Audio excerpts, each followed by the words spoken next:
much better economic opportunities. Only around 20% of African migrants are refugees who leave due to insecurity. According to the same report, of the 80% of African migrants who are seeking a better life, the majority are young people. This is due in part to Africa's growing youth population and a lack of economic opportunities. Around 60% of Africa's population is currently less than 25 years old, while 18 million new jobs are needed annually just to absorb new entrants to the labour market. Only 3 million new jobs are being created at the moment.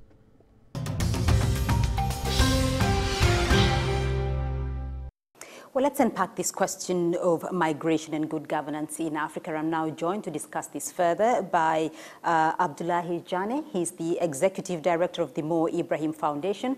I'm also joined by Madam AICHA Diallo. She's a former Minister of Education of Guinea, where she pioneered work on lowering barriers to education for girls.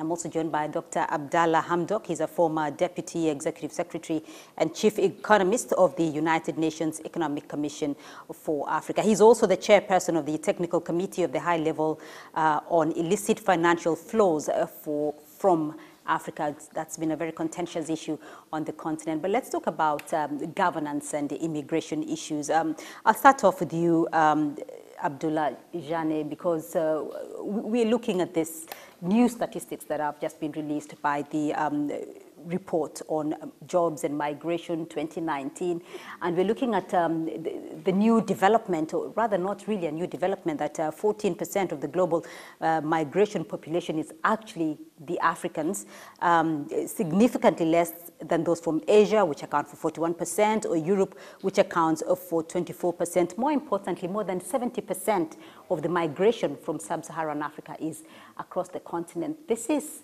a new phenomenon, but why does it always look like that the central focus of migration is Africa, and in a very negative way? Well, that's precisely why, in fact, we have our forum to really unpack this issue, to say what are the facts. You know, Africa is not invading. It's not invading Europe or anywhere. There's not a mass exodus of Africa to these countries. The bulk, as you say, there's a movement within Africa, which we should salute, in fact, encourage and just manage.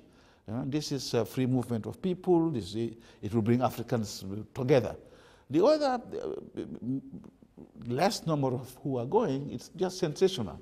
You know, they see people capsizing boats, which is regrettable. There is no doubt about that. But they are really using it to paint a picture of mass exodus of Africans.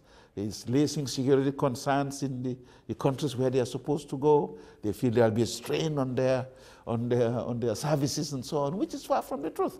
These are people, if at all they in fact allow them in, these sometimes well-educated people who would work, who would contribute to GDP in those countries, and so it is not a mass exodus. Let's put it summarizing it. It's not a mass exodus of Africa to Europe or any other country. Right, Madam Diallo, 60% though of Africa's population is largely made up of the youth. So most of the migrants, whether it is across the shores to Europe or across the continent, are really possibly young people. This is still a concern, though, or not?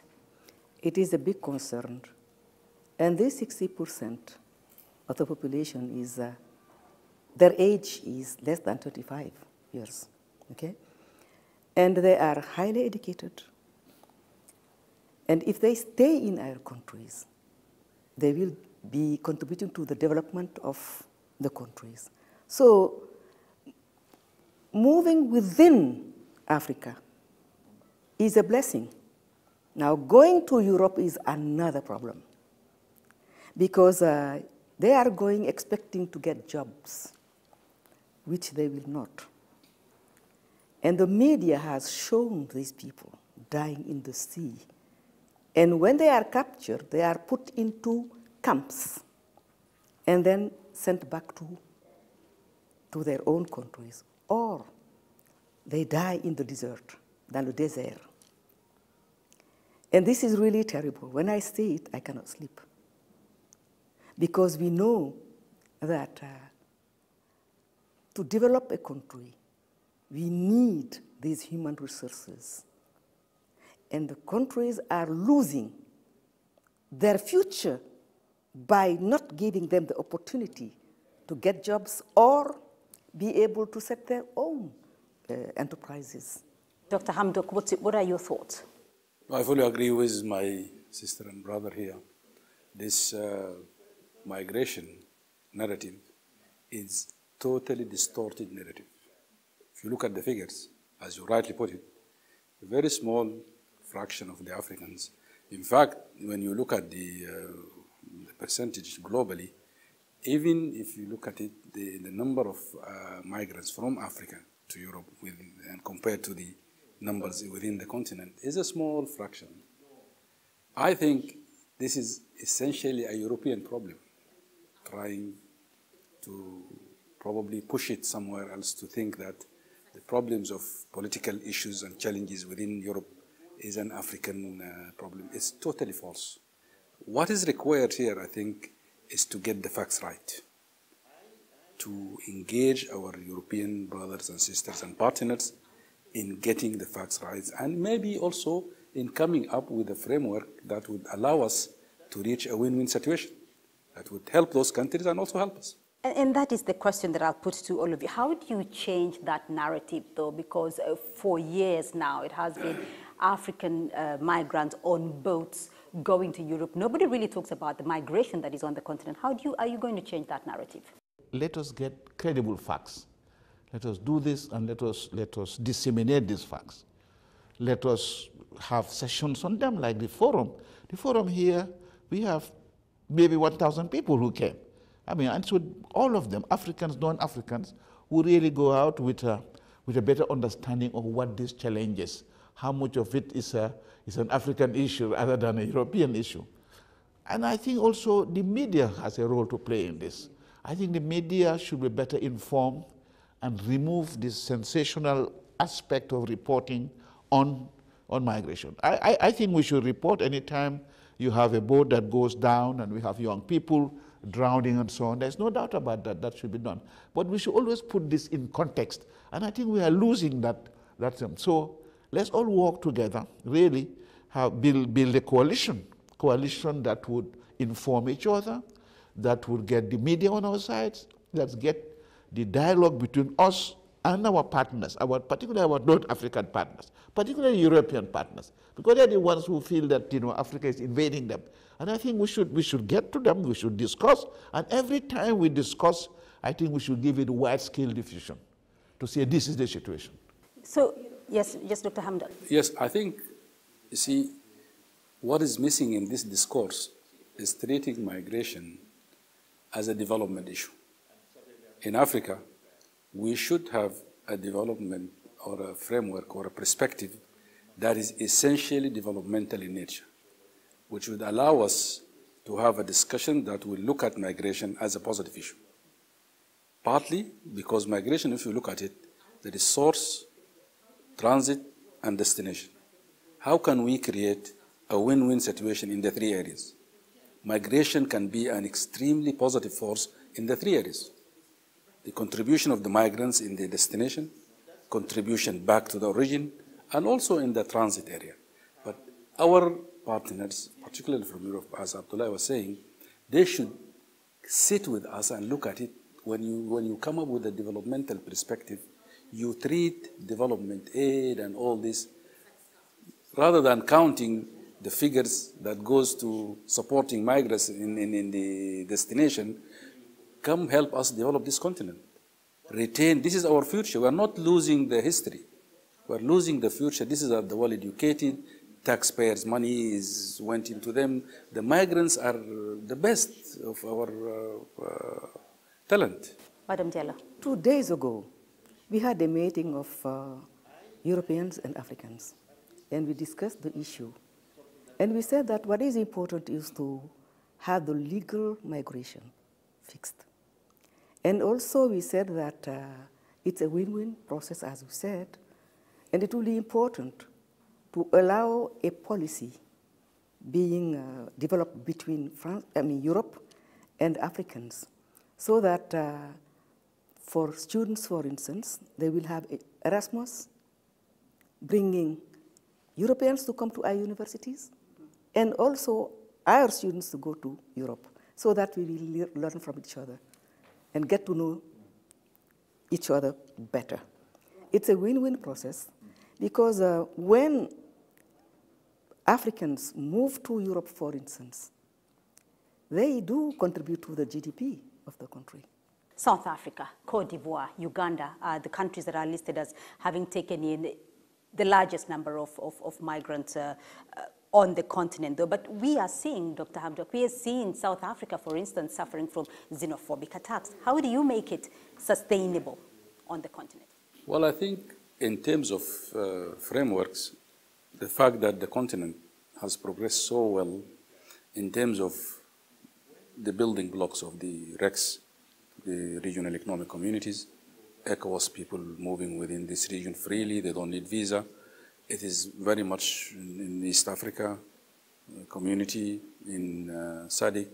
What is left is to put this newly approved continental free trade area into implementation.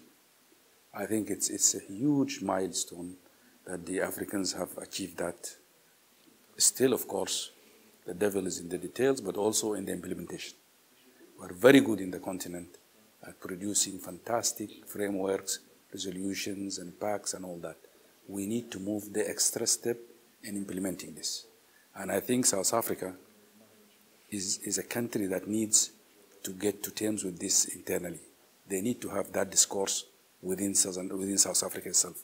The whole continent worked and supported in an extreme form of solidarity with South Africa that allowed us collectively to defeat apartheid. The rest of the continent cannot be paid back by having this xenophobic reaction in South Africa. It's a political leadership issue. South Africa needs to confront it. The idea that there are 6 million, 8 million, 600 million Africans packing their bags and ready to move into South Africa, it's a false pretension. Let us just drop this. They need, it's a leadership issue. ANC, whoever in the leadership of the country, they need to act on this. Very interesting insights indeed. We'll continue with this discussion in a moment. For now, we'll take a short break. When we come back, we'll look at the solutions to migration in Africa. Stay tuned.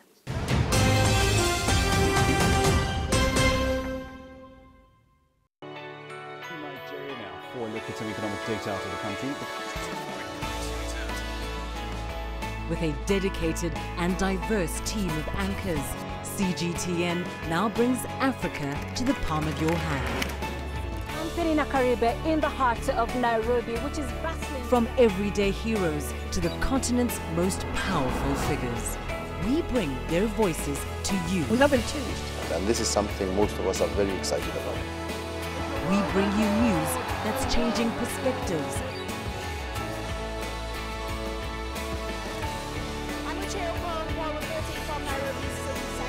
News that brings Africa to the world.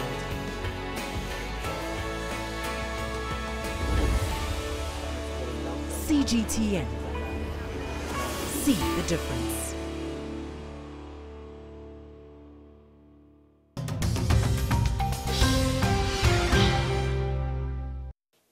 Welcome back to Talk Africa. Our conversation on migration in Africa continues. Still with me, my expert panel of guests, Dr. Abdallah Hamdok, Madam AICHA Diallo, and Abdullahi Janneh. African leaders are saying that they do want a permanent solution to the immigration problem, whether it is positively on the continent or negatively across the shores into through the Mediterranean. What is the dilemma, though, of African leaders when it comes to finding a permanent solution? The majority of migrants intra-African is within.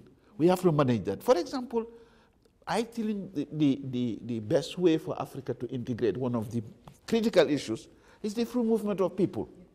But now, this is difficult. You need visas to go to 53 different African countries and so on. So if they should encourage this movement, it is positive. This is one of the best ways that this continent can come together and develop further. So they should, as I say, one critical thing is visa, the problems of visas. They should do that. Rwanda, Mauritius, Ghana, they have abolished visas. Are they being invaded? No, they are not being invaded. So make it legal. Make it, if it will not be clandestine, let them move in and let's encourage it. And take this country, for example. They have 6 million refugees. They have 6 million migrants in this country. Yeah? This is a significant, 25% of their population. But they have managed it very well. So let's look at one of the challenges, though, that has seen the rise in migration, whether it is across the continent or across the sea. So, and we are looking at Africa's economic prospect here. It has been very good over the last 10 years, on average 4 to 5% economic growth rate, but that doesn't seem to have trickled to the population. And we are told that the majority of those who are moving around the continent are young people seeking employment. Is it that our governments, our leaders are not ambitious enough to make the trickle-down effect happen? Well, you know, the return of the growth to the continent in this century is a very much welcome development. The 80s and the 90s, we consider them as a lost decade. Africa was growing at a negative growth rate. But from the dawn of this century, the return of the growth came back. Some of the countries actually are growing at double digits. You're absolutely right. This growth has very little impact on poverty, on unemployment. It might have even fueled an increase in inequality. Question becomes, in what type of quality of growth that we need to put in place so that we will be able to address poverty and unemployment, particularly among the youth. And this is where we need the quality jobs that is created through industrialization, through value addition, and we are very much placed in going in that direction. There are a lot of frameworks in this respect. The fact that the long-term development planning return also to the continent, the fact that the African Union approved the 2063 agenda, which is in conformity and talks so well to the global agenda on sustainable development 2030. What is required also is to transform that at national level into long-term development plans that will take into consideration the priorities of the nation, which is essentially creating jobs, and that will go a long way in addressing issues of our young talent going somewhere else. Yes, go ahead, Madam Diallo, because you are also championing the girl rights. The problem is the kind of skills which the market needs, the kinds of skills the kids themselves need. That's where the problem is. Most of the young people are not being oriented towards technical or vocational, for instance, engineering. And yet these are the skills that the market needs. I think the day that the economic growth will be transformed into human development, all the problems will be solved. Quality education is key. Mr. Janneh. When we talk of economic management, when we talk of programs to ensure that we have growth, we should always ask ourselves the question, what is in this for the young people? I think it's critical. And if we continue not to do that, if we continue to ignore the youth issue, it will tear the continent apart. But the population is constantly outpacing the growth. How do you then create jobs for this rapidly growing population with such scarce resources? That's also another issue. That's the whole issue of how we deal with population growth is an issue. But this is not something that can happen overnight. There's a question of culture, there's a question of religion, it's a question of education, and the role that the freedom that you give to women. It is also very important that really they have an equal voice in the family. So it is a multitude of factors that will add to that. But we are conscious of it now, and I think we should put in place policies that will enable us to be able to manage our population.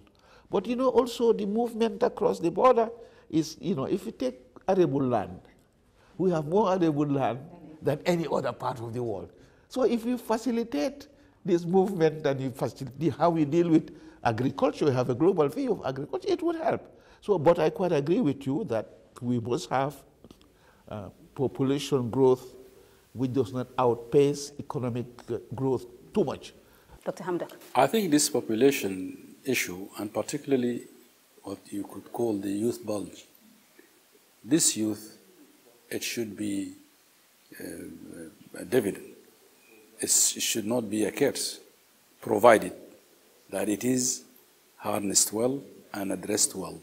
There is a very short window of opportunity, because nations that went before us have exploited this, but with a judicious, well-planned, systematic policies that address this. If you miss that window of opportunity, then this youth bulge becomes a curse, and it can fuel all kind of tensions, whether it is civil wars, crime, and all that. The key to this is education. Absolutely, and human development factor is key. If you look at the recent developed countries, the Tigers, the Southeast Asian experience and all that, it is essentially about human development, addressing issues of education, of health and all that. They went through a very systematic, serious process of developing their human resources. Madam Diallo. You know, women and girls' education is the key to this demographic growth. When you educate women and especially girls, you will solve the problem of women empowerment. You will solve the question of gender equality. You will solve the question of even economic growth, because an educated woman will earn more than 15, voire 20% of growth. Then the whole quality of health for herself, maternal mortality, infant mortality, all this will be solved. The whole family will gain. Even environment preservation. When women have it, they are conscious of it, the whole country will be profiting. And peace, social cohesion, it's all about women and girls' education. That's why I have to fight for it. It all ties down to governance, though, as well, you know, if we want to move our economies forward. But there is a developing view, though, from certain quarters that perhaps it is time for Africa to change its model of development, perhaps putting development first before democracy. Your thoughts? You know, this is a very interesting debate, the sequencing, which come first. There is no hard and fast rule or an answer to this. It depends on the country's circumstances and situation. Historically, we know of experiences where countries developed so well and having democracy taken a backseat. So which route the country takes depends on the country's history, circumstances, culture, and all that. The countries will achieve this. The sequencing is left to the country how to achieve it. So I want to get a final comment from all of you. And if you had to implement one vision for Africa, to create employment for the youth, to sort the youth bulge, to stop economic migration and brain drain across the borders, but to also make migration on the continent more sustainable, what would that be? I think it will have at least 2 or 3 levels. At the continental level, collectively, think together as Africans. We have always managed to get the best for ourselves and with the rest of the world when we are collectively thinking together, coming up with common African position in all this. Then for this to work, the test is to transform it into policies, practices, and action plans at the national level. If these two are able to talk to each other very well and implement it with commitment, with vision and all this, this continent has a great promise to be the best continent in the world. Madam Diallo. For me, it's peace and development at country level, then at sub-regional level, and then at the continental level. Before even going to the international level, start at home. Start, in fact, in your own family, community, nation, sub-region. But peace is what is going to help Africa develop. We need peace everywhere. Mr. Janneh. We should have sound macroeconomic policies, because this continent needs investment. It needs them. That's the only way we would have the resources necessary. And third is really managing certain key sectors. For example, programs that manage key sectors. One is agriculture. We must give value addition to our agriculture, so that really we are not just exporting. But when we export, would be things with value addition. I think that's key. Second, we must manage our natural resources so that really they benefit our individual countries, the continent, better.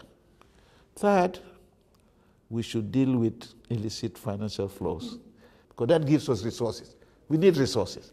We need resources. So this is, if you do this, we will respond to the challenge of creating developmental states that will take into consideration the needs of the young people, give them hope, give them appropriate jobs, and help them meet their aspirations. I think if you do that, we're on the way to creating a very stable, meaningful continent that is responding to the needs of its citizens. Thank you very much for your insights, Abdullahi Janneh, the Executive Director of the Mo Ibrahim Foundation, Madam AICHA Diallo, former Minister of Education of Guinea, and Dr. Abdallah Hamdok, former Deputy Executive Secretary and Chief Economist of the United Nations Economic Commission for Africa. Thank you very much for such a wonderful discussion. Well, very insightful discussions indeed on Africa's migration patterns. Well, that's all we have time for this week on Talk Africa. But you can follow this conversation on YouTube, Twitter, and Facebook. And join us again next week for another edition of Talk Africa. From me, Beatrice Marshall, in Abidjan, in Côte d'Ivoire. It's goodbye.